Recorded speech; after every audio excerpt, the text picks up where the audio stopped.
Bismillahirrahmanirrahim. Assalamualaikum warahmatullahi wabarakatuh. Perkenalkan, nama saya Ilma dengan NIM 105611108923 dari program studi ilmu administrasi negara.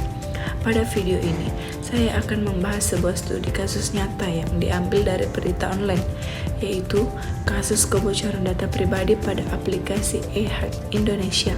Kasus ini penting untuk dibahas karena berkaitan langsung dengan keamanan data pribadi masyarakat serta kepercayaan publik terhadap layanan digital pemerintah.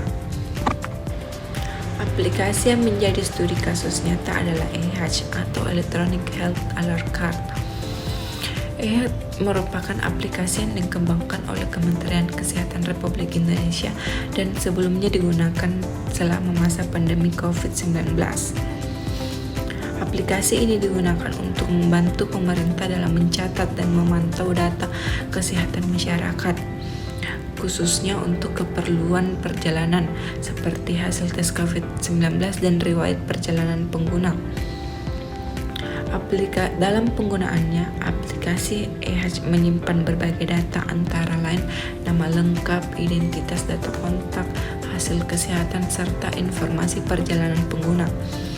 Karena menyimpan data yang bersifat sensitif, aplikasi ini seharusnya memiliki sistem keamanan yang sangat kuat. Namun, pada kenyataannya, aplikasi e-Hack mengalami kasus kebocoran data pribadi yang cukup serius. Berdasarkan pemberitaan online, sekitar 1,3 juta data pengguna e-Hack diduga bocor dan dapat diakses secara bebas di internet. Masalah keamanan pertama adalah data pengguna yang tidak terlindungi dengan baik, sehingga database aplikasi dapat diakses oleh pihak luar tanpa izin. Masalah kedua adalah pengelolaan server yang lemah. Server lama aplikasi e-Hack tidak segera dimatikan atau diamankan, sehingga menjadi celah yang mudah untuk diretas. Masalah ketiga adalah respon yang lambat dari pihak pengelola. Ketika laporan mengenai potensi kebocoran dapat disampaikan, tindakan pengamanan tidak langsung dilakukan. Hal ini menunjukkan bahwa sistem keamanan serta manajemen risiko pada aplikasi tersebut masih sangat kurang. Kebocoran data pada aplikasi e-Hack menimbulkan berbagai dampak bagi masyarakat. Dampak pertama adalah terancamnya privasi pengguna. Data pribadi seperti identitas dan hasil tes kesehatan bisa disalahgunakan oleh pihak yang tidak bertanggung jawab.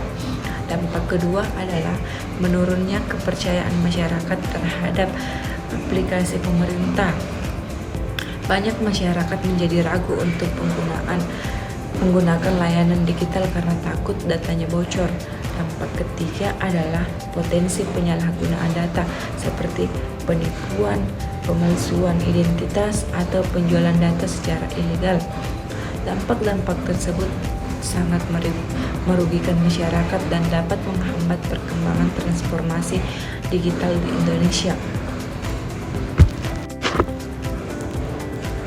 Menurut pendapat saya, ada beberapa saran perbaikan yang dapat dilakukan ke depannya. Pertama, pemerintah harus meningkatkan sistem keamanan data seperti penggunaan enkripsi yang kuat, pembatasan akses database, atau autentikasi berlapis. Kedua, audit dan evaluasi keamanan sistem harus dilakukan secara berkala agar celah keamanan dapat diketahui lebih awal sebelum terjadi kebocoran. Ketiga, respon terhadap laporan keamanan harus dilakukan dengan cepat dan tegas, misalnya dengan segera menutup server yang rentan atau memperbarui sistem. Keempat, pemerintah perlu memberikan edukasi kepada masyarakat mengenai pentingnya menjaga keamanan data pribadi di dunia digital. Terakhir, dibutuhkan regulasi dan penegakan hukum yang lebih tegas terhadap pengelola sistem yang lalai menjaga data pengguna. Sebagai kesimpulan, kasus kebocoran pada aplikasi e-Hack menunjukkan bahwa keamanan data pribadi merupakan hal yang sangat penting, terutama dalam layanan digital pemerintah. Saya berharap ke depannya pemerintah dapat lebih serius dalam melindungi data masyarakat, sehingga kepercayaan publik terhadap sistem digital dapat terus meningkat. Demikian video yang dapat saya sampaikan. Terima kasih atas perhatiannya. Assalamualaikum warahmatullahi wabarakatuh.